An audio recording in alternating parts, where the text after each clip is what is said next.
The presentation this morning is by Dr. Marvin Westwood, who you all know, on the Veterans Transition Program, Transition-Focused Treatment. And I don't know if you know, but Marv received the Queen's Diamond Jubilee Medal for his work on the Veteran Transition Program that was awarded earlier this year.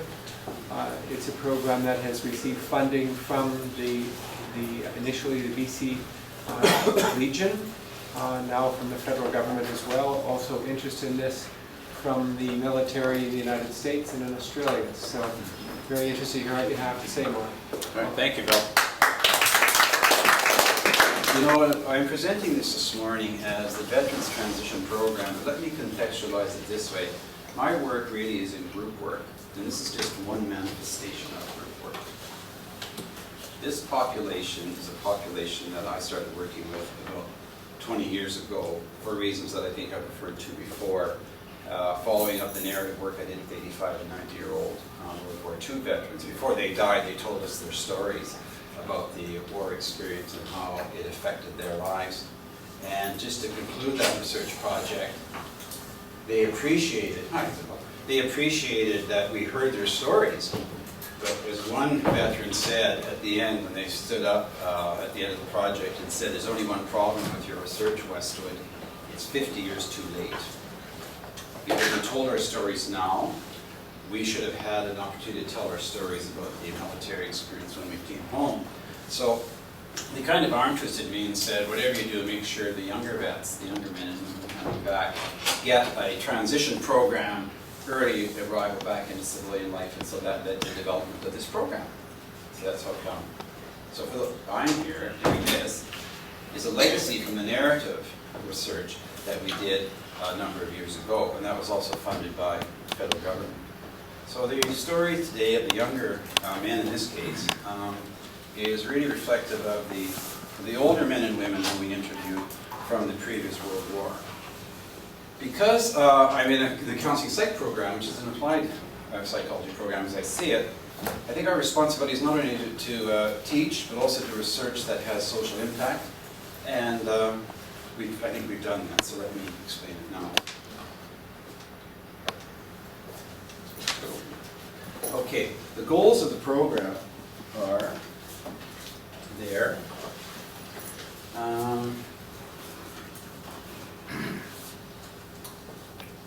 What we try to do with the participants is to teach them to come to see the injury of military service, really what's happened to them, and they refer to it as the baggage they bring back as a normal response to an abnormal event. And that's how I see much of the trauma manifestation is it's a normal response. So you normalize their reactions, which get them into trouble by teaching them. There's a teaching component, and the neuroscience now is very, very interesting, progressive, coming out of various centers that really helps the participants understand my reactions are not crazy. I understand the activation, all the PTSD symptoms make sense to me, and they need to understand some neurophysiological information before they get moving. Then the behavioral symptoms are the symptoms that they will all know, and you know about them. The behavioral symptoms of people traumatized, and it's the same for people from Auschwitz or the Second World War, or the wars going back to the time of the Greeks are all the same. When people go and do battle, because actually killing people is not very good for anybody. I mean, I know that sounds fatuous, I'm saying, but it's really bad that you have to do that. And they've been doing it for 3,000 years. Why? Because it does get into the neurophysiology of the person. A flashback, a scene, a movie can remind them of something they did in the true act of service, which was the right thing to do, which will haunt them. And so they need to learn the link between the behavioral symptoms and what I call the neurological functioning, the sensory motor functioning, so it makes sense. And what I like about working with vets, they kind of have a mind of thinking and problem solving, so they really relax when they can begin to understand, well, the reason that I'm having nightmares, the reason I'm reacting is, oh, it's starting to make sense now. There's nothing wrong with me, I'm not a monster. Now, the trick here, and the reason that I like our program very much is they're not going to tell their stories unless they feel safe, because if they tell their stories in any military context, what happens to them? It's career suicide, because they're seen as weak and not fit for duty. So what they learn very early is never disclose what's going on for them. So their families and kids and so on live in a secrecy around an injury which came as a result of, and that's why now it's called an occupational stress injury. They're actually naming it the OSI. So injuries of trauma and war are an operational or occupational stress injury, and that's a term we use. We don't use PTSD. We don't use therapeutic terms of them. We will say, so you have an OSI, and they use that kind of language. And finally, then we link it to current functioning, how are you doing now, and then future functioning, how can you get your life back in order, both personally, career, and in a social sense. So the other set of goals are more for us here in the how do you process, integrate trauma in a safe, structured, supportive environment. And by the way, all of these processes come from the areas of trauma research related to other sorts of trauma. Judith Herman at Harvard and so on. When I was talking with her, she likes the idea of a group for working with women with sexual assault, because the support factor appears to be one of the biggest therapeutic events, not the intervention by the psychologist. The social support, and that's also regulating, those of you who know that. So the group is an ideal place for when people are deactivated to start to do the work, because they do a lot of the helping of each other. So making meaning of the traumatic experience in one's client's life is really what you have to do. And so you have to re-narrate your story. That, yeah, I did that, and that was my job, and how does that tie into my life story, what I tell my children, and so on. I think any kind of trauma that happens to people, there's an incoherence in their story. And in civilian traumas, whether it's sexual, physical, relational traumas, the story's broken and people are confused. They can't put it together. Why? Because when you're talking of trauma, you're thinking of midbrain, and the prefrontal cortex shuts down, so you can't really think your way out. Why am I reacting this way? Well, it's not governed by this part of the brain, it's governed by the midbrain, which is involuntary. And so when you understand that, then you have to learn, how can I deactivate that, start integrating that into being a thinking, feeling state. And so that's an exciting rewiring.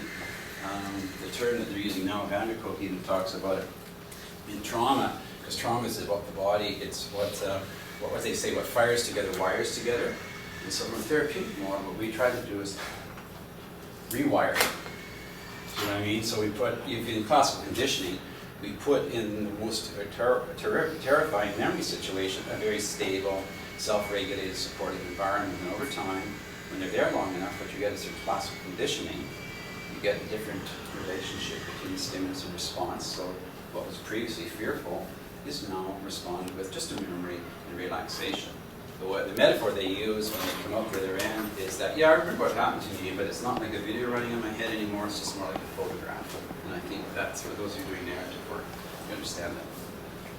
So that's the narrative people come in line here, and Marvin Buchanan's been involved with us as one of the researchers, and is working across using a narrative methodology, and we also do quantitative methodologies, so you'll see that here.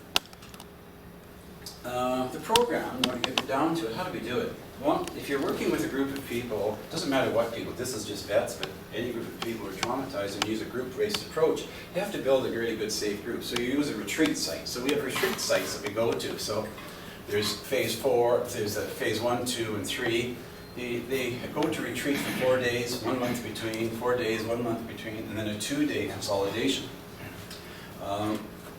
You can imagine why we would have a retreat site, and they go to nice places, not necessarily fancy, but it's quiet, there's no disruptions, and they live together and work together, and so it's almost like an immersion experience, but for this population, they're used to living together in barracks, and it's quite familiar. And so the hours that we have for the intervention are enormous, like it starts at 8 in the morning, and they are active, involved sometimes till 10 at night. The actual treatment program itself starts, say, at 9 and go to 7. And you'll see why. But they never want to go to bed after. They want to sit and talk. And now they want to talk and relate the stories, but in a new way, a kind of a healthy way. So sometimes they stay up till 2 in the morning. And the therapy team's all crashed. We've gone to bed. And they get up looking fresh in the morning. Like if you think about the adrenaline and so on operating. And it's like being in camp in a way. I remember when you used to go to camp. It's just that I'm just impressed with the amount of hours that are involved in being alert and awake. But they're used to hard work, so they really value that time together. So they live together, they work together, and that's kind of key. Now this, for the psychologists in the group, the intake interview is, of course, is very important, because there may be some that have to be screened out because they cannot be stable in their group, or they're still heavy into addiction. So we have the team that screens them when they're ready for the group. Approximately 100 hours intervention, 100-hour intervention over 3 months. So if you look at common factors therapeutically, the relationship does seem to be the primary factor accounting for a lot of change. 6 to 8 per group. And there's the team. The team is made up of, there are graduate students, because this is what we're doing here in our center is we're training graduate students. They come along, 2 or 3. There are RAs, researchers who want to learn from us. There's us, the team. There's a physician. There's myself as a counseling psychologist, master's level in training. Then paraprofessionals are graduates of our program who get some in-service training, how to work with others, because they really want to get back in and help. So if you look at the ratios, the team, the therapeutic team is about 7, and the number of clients is about 7, so the ratio is very favorable, 1 to 1. But notice what we're doing, we're actually advancing graduate students. This is clinical hours that they can get, and they learn from us. And the paraprofessionals, these are return vets. Several of them have gone on to university and are now doing other careers because of they want to be in the health profession. So one thing I've heard about military, if you look at, with military incorporates what's a common traditional masculinity ethos. There's a bad side of that, but the good side of it is this, that they want to help others. So the group, that's one, they want to help others, they're not afraid of hard work, and they are determined. So we use those, we reconstruct those favorably. Well, when we ask them if they want to join the group, and by the way, the best people to ask other vets in are other graduates, not psychologists. We'll say, do you think you could be interested in the group? Oh no, I don't need it, but my friend does. Oh, okay, do you want to come along and help your friend? Oh yeah, I'll help my friend. And so sometimes they say we have a whole group of people. So none of you want to be here, you're just here to help others, are you? Yeah, we're here to help others, but of course. It's a face-saving thing, because of the whole stigmatization. They can't say if you imagine the training to say they need help would be an anathema to them. But it's okay to say, I'm here to help others. And I say, well, I'm here to help others. Maybe you'll get something out of it yourself. Okay, so away we go. So that's the composition of the team. And this is the way, this is the program. And it actually has a little motor in it here. So you're going to see this going to move. Before the program, they get referred by other people, all of these people. Also family members down here, other vets will refer people to our program. Our program is not a part of any government organization. It's a UBC program, separate from any of the military organizations, and so they trust it. Confidentiality, we do no record sharing with either VAC or DND or any of the clinics. So they feel very safe that way, and these people know that. And the military, if someone will be serving, they will never know that they've even attended the group. And that's a transition group, and that's what it's referred to. So here we go. They begin with, first, group building. And you can imagine, when you get a lot of people activated come together, you have to first do a lot of group building, group structuring, so that they feel safe and get cohesion developing. And the way we do that is they do involve a life review process. The life review process, you'll come to see a little bit later, and that's telling the story, and then they enact the story therapeutically. And in this process, this line here represents kind of level of functioning, social emotional functioning. So when they do the enactment work and reenact the critical events, you're going to see one on television here, is that all of the symptoms of depression and grief and stress kind of get highly elevated until they work through it, and then they move up and out. And so when they leave the group, is at a higher level of functioning, our research is showing, than when they enter. And that's what should be happening. So they call it the deep dive. We don't use clinical terms with them. Dropping the bags, you say, I'm ready to do the deep dive, I got some hard work to do, which are all true. And I'm fine with that. And they just call it that. But they will go and we assist them down. It's almost like descending into hell, like Dante's Divine Comedy. is actually an excellent metaphor. You know, Virgil accompanies Dante down to hell, but agrees to accompany him back out. And it kind of feels like that for some of the things we do. When they're here, that's a whole other fascinating area of how through enacting the self at an emotional, cognitive level, the physiological substrate is where you start to integrate the experience, and I said kind of limbically and at higher order functioning level, so that they are kind of more smooth functioning. They do this by refocusing, reconnecting back to the self. This reconnection doesn't mean reconnecting to the group. They're already connected to the group. But let me explain and give an example. You see Todd on the screen. He actually gets himself back because many of them feel that a large part of them died, given what they saw. Not just what they did, what they saw. And so when they can get themselves back, they feel really connected to themselves, and then they understand what happened. You can have what's called a stall, because the pain of recovering a self can sometimes, they can be reactivated, so we have to re-regulate, stop, start again, and it's kind of a relapse, like back into the trauma symptoms. Then recovery of self, and then up and out to we do follow-up with them for a few weeks, but the goal is to try to really relink them back into professionals if they need it, and some don't need it. But this is a big one here. They learn skills, we teach them skills, we teach them about how to career interface. But the skills and the career options actually is the last part of the group, where they set life goals, some career goals, and start to move towards them. So that's why it's a transition program. It's not just a therapeutic program, because ultimately people want to get on with their lives and start making a living and becoming productive citizens again. So guided autobiography, for those of you, you know, pen and paper's work and journaling, that's what you're reading. They write a story of a critical event. They do two stories. Critical event in growing up, pre-military, and then a critical event that happened to them in their service. And we do the first run on life events and to normalize themselves and kind of get back into who they were. And then they talk about what happened to them. And this process is telling a story, writing it, telling it, reading it, saying it, and then getting reactions from others. And what that, of course, does helps with the beginning of the coherence of the story. And that's from Brian Deutschman's work, that some of you know about. But that was the telling of the story, the enacting these. So we would say, and you'll see on the tape, the case of Todd and previewing Todd. Todd told the story, and so he told it, and he suffered from what's quite common is survivor's guilt. See, often they lose their mates that they're working with, or they can't save somebody, and that haunts them forever because they're trained to be able to back their mates.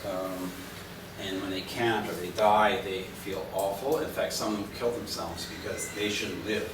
A lot of the suicide you hear about in the military are simply, if you look at read the clinical notes, the last thing they'll write is that I should die because how come you died, I let you down.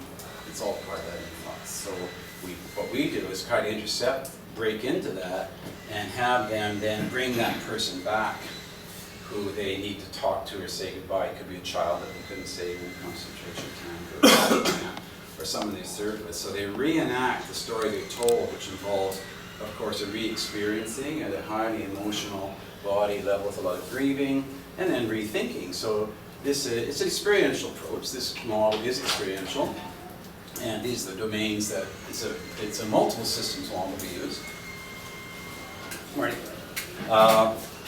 Going across these domains. And an audience like you know what these domains are, so I have to say anymore. So now let's take a look. If you just shut the light off there, please. Okay, what you're going to see now is about an 8 minutes clip of the whole thing in action. It's our program delivered in Australia. They invited us down as part of the ARC grant, the Australian Research Council grant. We worked with them jointly to replicate this study, including the research there. And a film company came in and made a film for them to use in the public sector. And so all the veterans in here have given permission to want this shown. And this is going to focus on the life of Todd. So just remember, Todd is someone that was not functioning very well, comes into the program, and he has a mission to achieve, and that is to, so you'll see it here, he really needs to go back and revisit an event where he was a senior officer and he lost four other men, and he feels responsible. He's not, but he does feel responsible, especially he's very connected to one of them.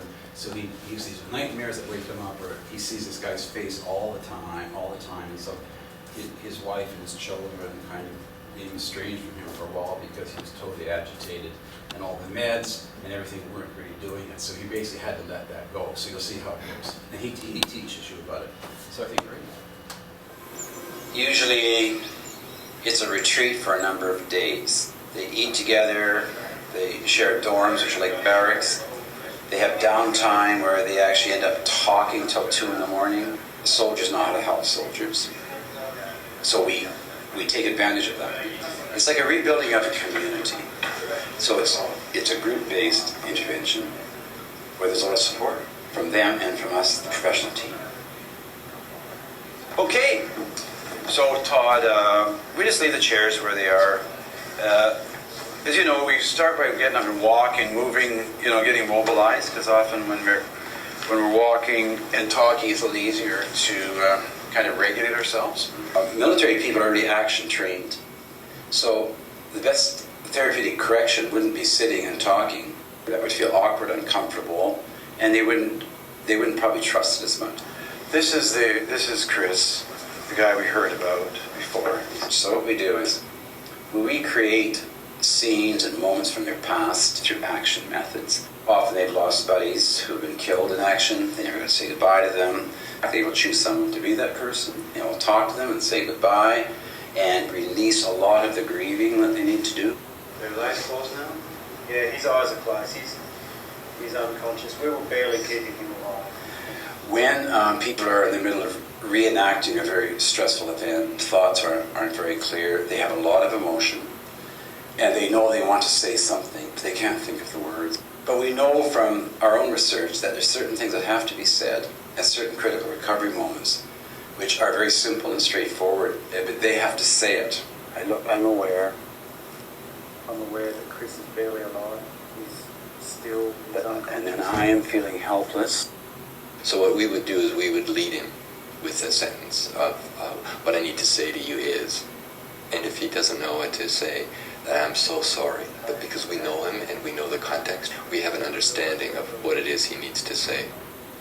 There is nothing I can do right now to reverse what happened in this accident.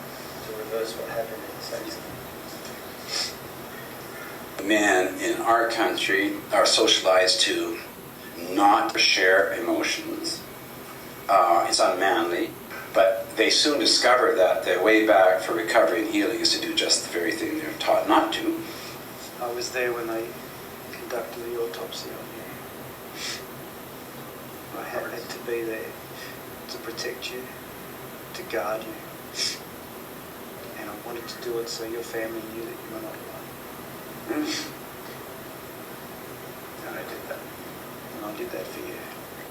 Our minds can't always differentiate between that reenactment from the original event, so they're able to go back into the story and finish it in a way that the helplessness is eliminated. And from then on, they have a different experience, a different relationship with that traumatic event. Even though the rational part of your brain says it's not really them, there's a part of you that thinks it is, and that you really are back there, and they're now alive and talking to you. It's incredibly powerful. Chris, I need to say to you that I'm sorry that you're passing. I'm sorry that you died. I feel that I failed you, and I couldn't help you, and I couldn't save you, and I can't let go of that. And I would never abandon you. And I can't forgive myself for it. And I can't forgive myself for it. There's nothing you can do. And I want you to hear that. I want you to hear that. And I need you to let go of this and to get on with your life. I need you to let go of this and to get on with your life. You will never be forgotten. Telling your story and enacting your story about your fears and your regrets and so on makes an internal state external. And they feel relief and can let it go so that they can use energy to get on with their lives. You won't return in my dreams. You won't return in my dreams. finished because you're all with me. Finished. Did you walk You might be inside me. Say, and so I'm going to cover you up. I'm going And to then cover I'm you going to up. walk out of the room. And then I'm going to walk out of the room. And I'm going to walk into the rest of my life. And I'm going to walk into the rest of my life. And leave. There was closure, almost relief. It was incredibly emotional. So I was quite exhausted at the end of it too, but I felt much the better for it for having done it. That's for sure. When you're walking in that circle and enacting your work, you're in the moment in it. And the realization of what has changed in you, what has taken place, sort of the complexity of it hits you later. And that's really coming out, and then I was rubbing my face, got my head down. And what we do is sit and look at their process. I'm asking them in each moment as we go through the video recall is to pinpoint places where something has changed. They notice some different emotion, or they notice some different cognition or different feeling. And I'm trying to get under that and figure out what that means. So when you were touching your face, what was that? I think it was just like a nervous, maybe I'm trying to mask my emotions from the group. When I notice something that's changed, or I see an insight that's taken place, I cue and I stop and say, what was going on for you in that moment? So when they answer that question, they're bringing to mind what they were experiencing, but also what that meant to them. What was the meaning made there? I don't remember this part at all. So you went somewhere, I guess. Yeah. But you were saying all the words. Mm. Yeah. What's it like to see this now? It's a bit of a shock. It's like some kind of defense mechanism has kicked in and Yeah, protecting you, because it was really hard. There's a lot of insight and a lot of emotion comes up while they're watching what they did. It's a difficult thing to go back and relive that whole enactment, but it's very beneficial to the change, to the healing process. look, I wish I had done the course years ago. It's opened up a new way of thinking about things, and I've got to meet some great guys that I now have the utmost respect for. It's helped us build bridges with our families, ex-partners, and with ourselves to deal with, our emotional problems. I had a dream last night, standing at an airport, waiting for my luggage to come down. All the baggage was actually passing me by, and I couldn't find my baggage. I woke up with a smile on my face, thinking that's very, very true. I don't know where my baggage is now. This course has helped me considerably to get rid of a lot. I don't seem to have that tension and stress that used to bottle me up.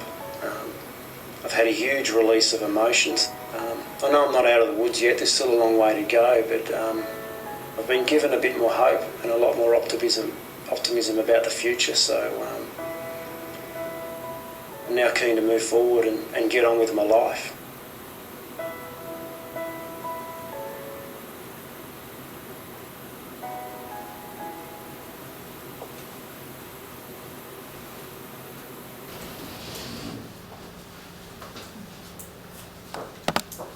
After seeing that, sometimes it's just good to take a deep breath if you want, like to change your space, because some people, when they do that, it can remind them of events in their life, or you may have in your family people who have served in the previous wars, and your mind might be going back to them now, because that's a portrayal of a very classic repair piece for them, as you can imagine. I don't know if you noticed it's David the name of the he's actually a psychologist in Australia, the guy who's dead, right? And you notice his skin color during the interview? We noticed it after he was aware of it and watched it. As he was saying the role of the friend that died, his skin color starts to become increasingly pale. I don't know if you noticed at the end. He's quite white because he actually got into reliving the experience as if he was representing that person. So we monitor those kind of things also. Okay, so that's, I think that shows it, doesn't it? Quite clearly. Let's go on.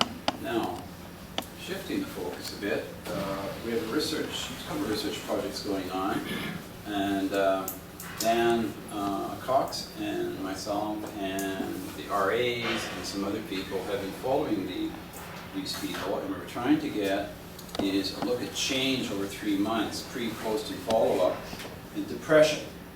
And you know why probably we want to look at depression, because depression is highly indicative of potential suicide. Severe depression and suicide, you know, they ride together.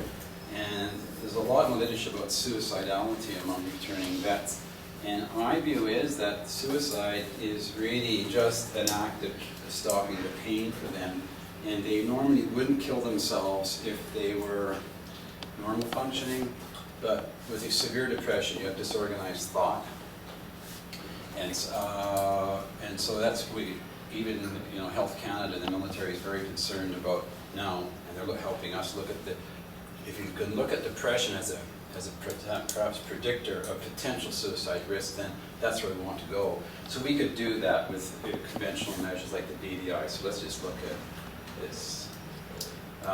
We did a sample of 52, and severe depression, moderate depression, mild depression, minimal. Well, this is the group we would be really interested in, isn't it? But the ends, you see, so when we put them all together, you can see when the effect size is very significant change, but that includes people who are minimally depressed. So what we thought, let's look at mild, moderate, and severe, reduce the number to 39. We're still noticing the differences, significant differences. Then just looking at mild, you wouldn't expect a big change. Like if people come in mildly depressed, not all of our participants are depressed, so if they enter mild or minimal, they're not going to notice a change. But this is the group here, it's a pretty small n, but notice that. This is the group that are at risk. Severe. 17. That was their depression rates before and then after. Effect size there is encouraging, because not only do they start to get their lives back together when you're not as depressed, so if you move from severe depression to mild depression, you can function. Being a university professor, you can function quite well with mild depression. That's we all. See, I'm feeling that lately. Oh my God, there's all this marking to do. I think that writing CHR grants leads to severe depression. And I think short grants can risk moderate depression. So I think we should do a study on the ECPS faculty and BPI when it's application time. That's just my stuff. So I'm really happy about this because we're putting together. The dropout rate really significant. We've had none in the study, and we got over 400. And if you look at all the military research, about 30% dropout. If Dan was here, he'd be talking about that. Most studies, when you open the journals, they right away say dropout. And guess what? The other question is when we present. We've represented at Schofield Barracks in Hawaii and in Los Angeles at the hospital there. One question is, how many suicides have you had? They always ask how many suicides. And we've had no suicides. And doesn't mean it won't happen, but we have a big selection factor, but I'm just so happy that we have it because that would feel personally very hard. Current research going forward is we started the new research paradigm here. We're doing time points. It says prior to, immediately after, 3 months after, 12 months, 18 months following the VTP, and the constructs that we're assessing are these. So we've got approval. We're going to be expanding, so we'll be followed up. The other area of research I want to comment is the research that Marla's been helping Dan and I on, and that's using the IPR, interpersonal process recall, a qualitative method, Kagan's model, where Todd does the enactment, and then within 24 hours, someone meets with him, and you go through the re-observing and stop, start, because he's not activated anymore, and he can actually integrate more of what he did. And that seems to lead to a higher level of integration of the trauma. If you not only do the intense enactment after the life review, but then you do a little more at distance integration, and you saw her doing that. So that's the qualitative part of the research that's going on. And funding for that project, this part of the project is still coming from now the Royal Canadian Legion here, and we've got some other funds coming. It's quite labor intensive, as you can imagine. Now this, but I think we're in within time. All right. Thank you very much.